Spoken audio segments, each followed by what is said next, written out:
अभी तक सिर्फ कानाफूसी चल रहा था, लेकिन अब बात कंफर्म हो चुका है कि हेमंत सोरेन और बीजेपी एक साथ आने जा रहे हैं और एक साथ मिलकर झारखंड में भी एनडीए की सरकार बनने जा रही है। आगे मैं आपको प्रूफ के साथ दिखाऊंगा कि बड़े मीडिया हाउस ने इस खबर को ब्रेक किया है कि झारखंड में भी एनडीए की सरकार बनने जा रही है। 28 नवंबर को आपको ध्यान होगा कि जब सरकार का 1 साल पूरा हुआ, हेमंत सोरेन के दूसरे कार्यकाल का 1 साल पूरा हुआ, तो मोराबादी मैदान में एक बड़े कार्यक्रम का आयोजन किया गया। वहां पर सहायक आचार्य और जेपीएससी के सफल अभ्यर्थियों को नियुक्ति पत्र दिया गया और उस बड़े कार्यक्रम के तुरंत बाद हेमंत सोरेन और उनकी पत्नी चार्टर प्लेन से दिल्ली चले गए।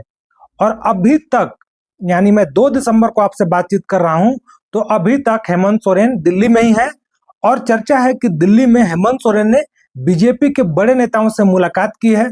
और उस मुलाकात में सिर्फ चर्चा ये नहीं हुई है कि गठबंधन होगा, कैसे होगा, क्या होगा। उस मुलाकात में चर्चा ये भी हुई है कि जब नया सरकार बनेगा, बीजेपी और हेमंत सोरेन एक साथ आएंगे और झारखंड में एनडीए की सरकार बनेगी, तो उस सरकार का स्वरूप क्या रहेगा, मंत्री कौन बनेगा। और चर्चा यहां तक हुई है कि बीजेपी की तरफ से डिप्टी सीएम कौन बनेगा, चंपई सोरेन बनेंगे या फिर बाबूलाल मरांडी बनेंगे। आगे मैं आपको नंबर का भी गणित बताऊंगा, अभी इंडिया गठबंधन के पास क्या नंबर है, और अगर हेमंत सोरेन पलटी मार के उधर चले जाते हैं तो फिर नंबर गेम कितना बदलेगा। साथ में हेमंत सोरेन आखिर क्यों पलटेंगे, ये भी एक सवाल है कि जब सब कुछ बढ़िया चल रहा है तो बीजेपी के साथ क्यों जाएंगे, ये भी है। और साथ में अभी तक बाबूलाल मरांडी हेमंत सोरेन के ऊपर हमलावर है। हेमंत सोरेन 28 तारीख को जब मोराबादी मैदान में भाषण दे रहे थे तो बीजेपी के ऊपर हमलावर थे। तो ऐसी स्थिति में क्यों पलटेंगे अचानक से। तो सबसे पहले तो इसका ही जवाब सुन लीजिए। जब नीतीश कुमार तेजस्वी यादव के साथ मिलकर सरकार चला रहे थे, तो सुबह में दही चूड़ा खा रहे थे लालू प्रसाद यादव के आवास पर सब लोग साथ में मिलकर, और शाम को पलटकर बीजेपी के साथ चले गए। तो राजनीति में सब होते रहता है। जनता भले ही इसको बहुत बड़ी घटना समझे, लेकिन राजनीति में नेताओं के लिए बहुत छोटी सी बात है। आज एक दूसरे को गाली दे रहे हैं, कल एक साथ बैठ जाएंगे, एक साथ मिलकर सरकार बना लेंगे। बगल के बिहार में देख लीजिए, कई बार ऐसा हो चुका है। नीतीश कुमार तेजस्वी यादव के साथ रहते हैं, बीजेपी को उल्टा पलटा बोलते हैं, तुरंत अगले दिन बीजेपी के साथ थे तो बोलेंगे कि अब आजीवन कभी भी तेजस्वी यादव के साथ नहीं जाएंगे, लेकिन फिर तेजस्वी यादव के साथ चले गए। तो राजनीति में बहुत छोटी बात है। अब बात करते हैं खबर क्या है। आप लोगों के लिए मैं यहाँ पर फोटो लगा दे रहा हूँ, दैनिक जागरण का फोटो है। वैसे चर्चा तो काफी समय से चल रही थी। जब शिबू सोरेन बीमार थे, सर गंगाराम अस्पताल में दिल्ली में उनका इलाज चल रहा था और हेमंत सोरेन लगातार दिल्ली में जमे हुए थे, उसी समय से चर्चा चल रही है कि बीजेपी के साथ जा सकते हैं। लेकिन पहली बार पुख्ता खबर सामने आई है। दैनिक जागरण का कहना है कि हेमंत सोरेन जब 28 तारीख के कार्यक्रम के बाद दिल्ली गए चार्टर प्लेन से, वहां पर बीजेपी के बड़े नेताओं से मिले और वहां पर सरकार बनाने के लिए सरकार के नए स्वरूप पर चर्चा हुई। वहां पर चर्चा यह भी हुई कि नई सरकार में बीजेपी की तरफ से डिप्टी सीएम कौन बनेगा। दैनिक जागरण का कहना है कि यह मुलाकात कोई ऐसी आम मुलाकात नहीं थी, बल्कि पूरी तरह से सरकार बनाने को लेकर प्रारंभिक सहमति बन चुकी है, दैनिक जागरण का कहना है। और मैं आपको बता दूं अभी का नंबर गेम क्या है। अभी जो इंडिया गठबंधन की सरकार चल रही है झारखंड में, उसमें झारखंड मुक्ति मोर्चा के पास 34 विधायक हैं, कांग्रेस के पास 16, आरजेडी के पास 4 और लेफ्ट के पास 2, यानी कुल 56 विधायक अभी सरकार में शामिल हैं। लेकिन अगर हेमंत सोरेन पलटकर बीजेपी के साथ जाते हैं तो नंबर गेम क्या होगा। झारखंड मुक्ति मोर्चा के पास 34, बीजेपी के पास 21, आजसू 1, जेडीयू नीतीश कुमार की पार्टी 1 जो सरयू राय विधायक हैं, और एलजेपी के पास 1 विधायक है। और ये टोटल आप करेंगे तो 58 विधायक, यानी अभी जो सरकार चल रही है उससे मजबूत विधायकों का गठजोड़ अगर हेमंत सोरेन बीजेपी के साथ जाते हैं तो होगा। अब सबसे जरूरी सवाल है कि आखिर हेमंत सोरेन जाएंगे क्यों, जब सब कुछ अच्छा चल रहा है तो क्यों जाना चाहते हैं। तो पहला कारण तो है बिहार में परिणाम। बिहार का परिणाम देख लीजिए। बिहार में इंडिया गठबंधन पूरी तरह से धराशायी हो गया, क्लीन स्वीप हो गया इंडिया गठबंधन का। एनडीए को जबरदस्त सफलता मिली है। 243 में से 202 सीट पर एनडीए को जीत मिली है। और आपको ध्यान होगा कि जब चुनाव से पहले बिहार में इंडिया गठबंधन के अंदर सीट बंटवारा पर चर्चा चल रहा था, तो झारखंड मुक्ति मोर्चा को बिल्कुल भी इज्जत नहीं दिया गया और एक भी सीट नहीं मिला चुनाव लड़ने के लिए। बिहार में एक सीट नहीं मिला।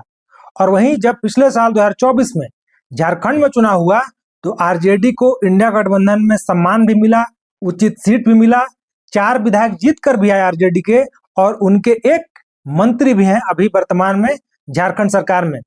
तो उसके बाद परिणाम आया, इंडिया गठबंधन की करारी हार हुई बिहार में, और उसके बाद से हेमंत सोरेन को भी लगता है कि अगर एनडीए के साथ रहेंगे तो बिहार की तरह, बिहार में जैसे नीतीश कुमार लगभग 25 साल से सरकार में जमे हुए हैं, मुख्यमंत्री बने हुए हैं, वही स्थिति कमोबेश झारखंड में भी हो सकती है और हेमंत सोरेन लंबे समय तक झारखंड के मुख्यमंत्री रह सकते हैं अगर बीजेपी के साथ आते हैं तो। 2024 के लोकसभा चुनाव में बीजेपी को 240 सीट मिली। उसके बाद सिर्फ अगर झारखंड को छोड़ दें तो महाराष्ट्र, हरियाणा, नई दिल्ली, बिहार, लगभग सभी राज्यों में बीजेपी को जबरदस्त सफलता मिली है। तो हेमंत सोरेन वही चाह रहे हैं कि बीजेपी के साथ जाएं और लंबे समय तक झारखंड में सरकार बनाएं। एक और बात, ईडी लगातार झारखंड में दबाव बना रही है, चाहे शराब घोटाला हो या फिर आप लोग देखिए अभी 12 दिसंबर को हेमंत सोरेन की कोर्ट में पेशी है, और साथ में 2 तारीख को जब मैं आपसे बातचीत कर रहा हूं तो नरेश केजरीवाल एक सीए हैं, उनके कई ठिकानों पर छापेमारी चल रही है ईडी की। सूरत में, रांची में, मुंबई में लगभग 15 ठिकानों पर छापेमारी चल रही है। और नरेश केजरीवाल कोई मामूली सीए नहीं है, झारखंड के कई नेताओं के सीए रह चुके हैं। तो अगर ईडी वहां पर छापेमारी कर रही है, वहां से कुछ मिलता है, तो उसमें भी कई नेता फंस सकते हैं। तो कई कारण हैं। हेमंत सोरेन अपनी लंबी राजनीति देख रहे हैं, लेकिन एक बात तो तय है कि अगर हेमंत सोरेन ने फैसला करते हैं तो ये कोई छोटा राजनीतिक फैसला नहीं होगा, ये बहुत बड़ा फैसला होगा और इसे झारखंड की राजनीति पूरी तरह से बदल जाएगी। अगर झारखंड मुक्ति मोर्चा और बीजेपी एक साथ आ जाएं तो विपक्ष का पूरा स्पेस ही खाली हो जाएगा। विपक्ष में कौन रहेगा? कांग्रेस, आरजेडी, लेफ्ट और जयराम महतो। तो यहाँ पर जयराम महतो के पास बहुत बड़ा अवसर होगा, कहिए कि आपदा में अवसर होगा विपक्ष का स्पेस लेने के लिए, क्योंकि विपक्ष का स्पेस भी तो कोई भरेगा ही भरेगा। और कांग्रेस की क्या हैसियत है झारखंड में? बिहार के चुनाव में क्या हुआ कांग्रेस का, आप लोगों ने देख लिया। और अगर झारखंड में भी झारखंड मुक्ति मोर्चा के साथ कांग्रेस चुनाव न लड़े तो कांग्रेस का क्या हैसियत है झारखंड में? तो जब अगर जेएमएम और बीजेपी एक साथ आ जाएं तो कांग्रेस का भी कुछ होने वाला नहीं है। वहां पर जयराम महतो के पास एक बहुत बड़ी अपॉर्चुनिटी होगी विपक्ष में अपना एक मजबूत जनाधार बनाने का। तो ये भी एक एंगल है इसको देखने का। बाकी चर्चा तो कई जगह से चल रहा है, देखते हैं होता क्या है। मैं कोई पुष्टि नहीं कर रहा हूं इस खबर की कि होगा या नहीं होगा, जब हो जाएगा तभी पता चलेगा। लेकिन जब दैनिक जागरण बोल रहा है, एबीपी न्यूज बोल रहा है, इसके अलावा बिहार के एक ब्यूरो चीफ हैं, उन्होंने भी इस खबर की पुष्टि की है। आप लोग अगर सोशल मीडिया पे हैं तो जरूर उनका पोस्ट आप लोगों ने देखा होगा, उन्होंने इस खबर की पुष्टि की है। तो कुछ न कुछ बात जरूर है। और साथ में बीजेपी के नेताओं से मुलाकात हुई है, क्योंकि 3 दिन से लगभग दिल्ली में ही हेमंत सोरेन और कल्पना सोरेन डटे हुए हैं। तो देखिए होता क्या है। अगर मुलाकात हुई है, अगर कुछ बात हुई है, तभी इतनी खबर सामने आ रही है। आप लोग जरूर कमेंट बॉक्स में लिखिए कि आप लोग क्या चाहते हैं, हेमंत सोरेन को बीजेपी के साथ जाना चाहिए या नहीं जाना चाहिए।